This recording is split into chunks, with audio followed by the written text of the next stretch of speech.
It seemed like Jaden's body language on Sunday never really kind of changed despite everything that was happening. He went up to teammates and high-fived them and seemed to be pretty energetic, especially in the fourth quarter when Cam and Gunnar were playing. Was that pretty consistent with what you saw on the sideline being there with Jaden? Well, yeah, I think it's been consistent with them in the room. Credit to Coach Stutz for kind of cultivating a positive group. Even though they're competing, there is a friendship that has grown. I think that they're all somewhat different individuals, but they get along. I think they welcomed Jaden in, especially guys that have been around here. I think they were instrumental in him feeling comfortable. I didn't notice a ton of that body language you speak of, but that's good to hear after getting their butt kicked in the first quarter so bad. You said you wanted to review the film before kind of discussing how he played it. What have you seen from Jaden on film that would kind of I thought he got outside the system a little bit. I think he knows that. I think the receivers did not have their best day, which led to some hesitation and ultimately led to negative things happening and lack of production. There was, definitely a different look than we had studied from SC. Credit to Coach Orlando and some of the stuff he brought. And by the time we got comfortable with it, it was 28-0 already. So, but what's your question? What else did you want to know? Just Jaden, watching Jaden on film and what you kind of saw from that. I don't think it was his best game. I don't think that. But I think he saw that. I think the first thing is to admit it and then work on fixing it and getting better. So, what do you think the team's morale is 2 days later? Much better than I thought it would be, to be honest with you. I think we had a real honest conversation this morning. I think it, don't like getting embarrassed. I'm proud of the way the defense kept fighting, to play that well in the second half, keep them, I think, the 3 points in the second half. The fight is a positive we got to build on, and we got to correct the mistakes that were made early on. Kind of a perfect storm of things. Credit to them. Here's the thing about the defense that I really admire. All that horrible field position and, back-to-back turnovers, and not once did I hear any griping or moaning or anything. They just took the field. And I think that's a tribute to the defensive staff and the belief that and then the mindset that they've established with the defensive side of the ball.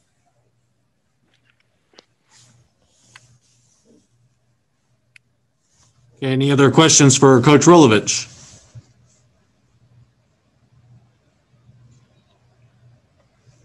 That's it. All right, Dale Grummert from the Lewiston Tribune. Go ahead, Dale.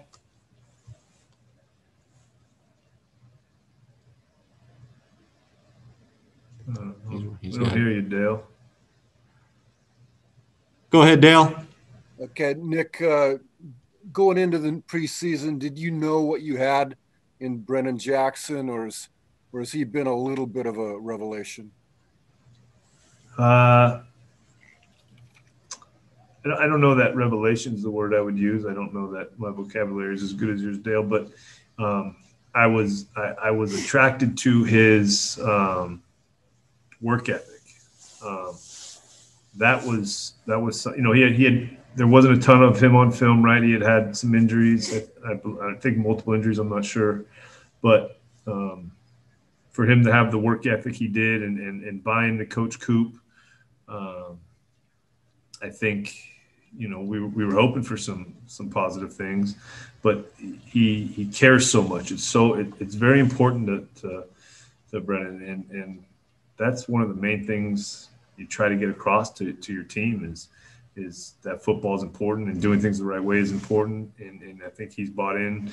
I think he probably had that DNA and was raised that way. It's a main ingredient to success, I think, in this game. And the inserting Joy at kickoff return, is that just trying to take a little bit of the wear and tear off Travell? Yes. Yeah, that was part of it. Also, I think, Joey's done a lot of good things in practice. I think it was kind of there was two benefits there, getting Joey on the field, and also because Travell's doing a lot for us, and I think you're reading that correctly. Thank you, Coach. You're welcome. All right, Dennis Patchen from Spokane TV. Go ahead, Dennis. Thank you. Nick, just a two-part question here. Can we get your thoughts on Gunnar Cruz's first game? I think he did some good things. The first ball went in the dirt. But Gunnar's one thing that I think during the competition, it was Gunnar, just play. Don't worry about other people. Don't worry about yourself. Don't worry about the last play, whether it was good or bad.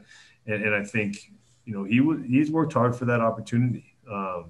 Did some good things as far as getting things right in the front. I guess the general operation he looked very comfortable in. And I was happy for him, especially that last touchdown is a route we work on all the time. And he knew where to go to the ball. I thought he threw an accurate ball. He's got a strong arm. There are times I think he can, I talk about arm range, right? You can have a big, strong arm, but, can you throw it through the basket of a basketball hoop, but also through the backboard, and everything in between. And I think he threw a real catchable ball on that touchdown. I think he knew where to go to the ball.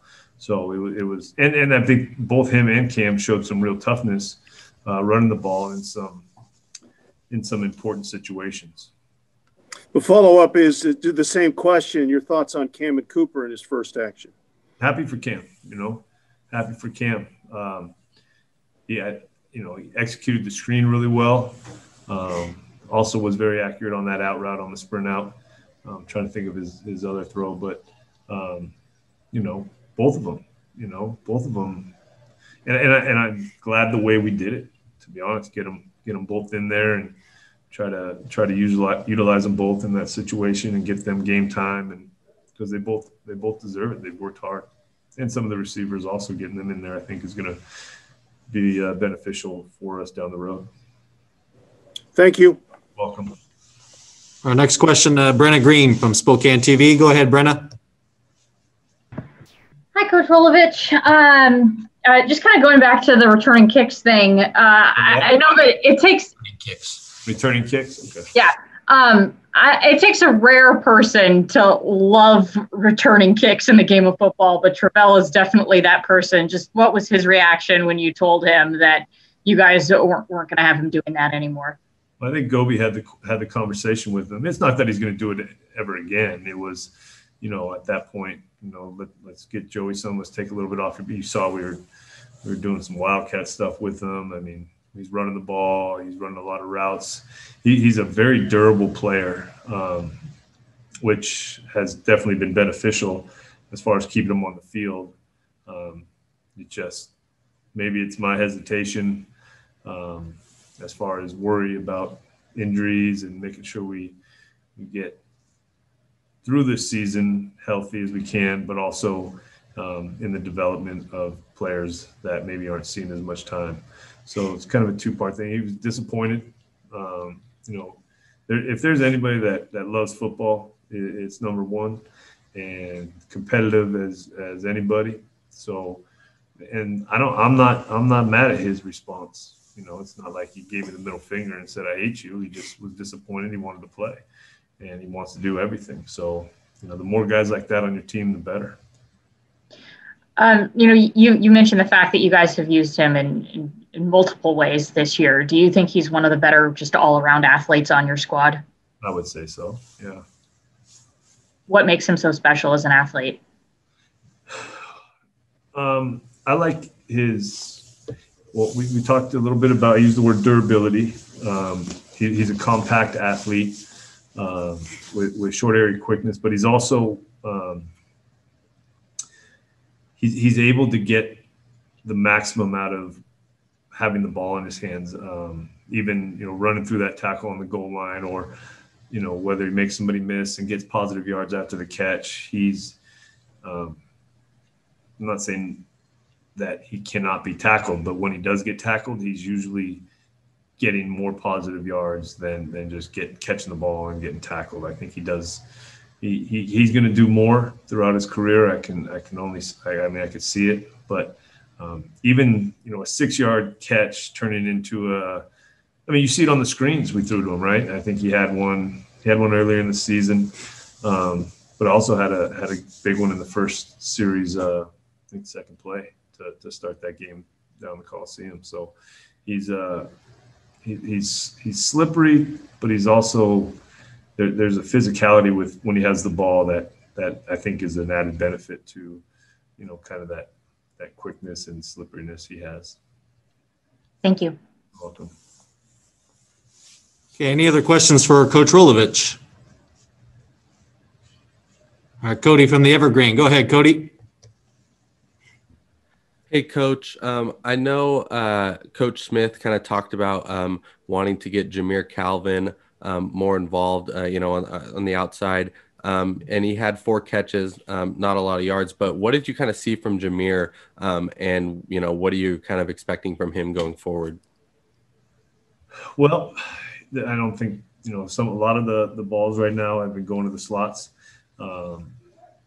And some of that is the limited amount of the offense that possibly is in, or that is in, not possibly. Some of it is kind of driven by the coverages we're seeing. I think that long ball down the sideline would have been very big for his confidence. I think he really wanted to play well in that environment. But we want to have definitely 4 catches for, it's great to get catches, but he can be explosive, and continually trying to find ways to give him opportunities to be explosive is our job right now. So that's what we hope for as we move forward. And I know Max Borghi was able to return to practice last week, wasn't able to play. Is there anything you can say on that going forward? He's progressing. He's out there all week. I think he's another guy that, loves football. Maybe not the same personality as Travell, but I think he loves playing and competing at a similar level. So just him being out there, I think, raises everyone. And we asked Abe Lucas about Max last, and he kind of talked about, how hard he's working off the field and dedicated to coming back and wanting to play. What have you seen from him and just, in his just work effort in his recovery and all that? Well, I think Max has a future as a pro. And in no way have I ever thought that this is, maybe I'll just take this year off and come back, or it's never been that conversation. He was as upset about not being able to play as anyone I've been around. The guy loves this university. This guy loves this football program, and wants to contribute. Loves his teammates. So I think it's been very frustrating for him, but he's still a very positive and influential member of this football team, and he's a guy that I feel like makes me better when I'm around him too. So I'm sure he does that for all his teammates and coaches too.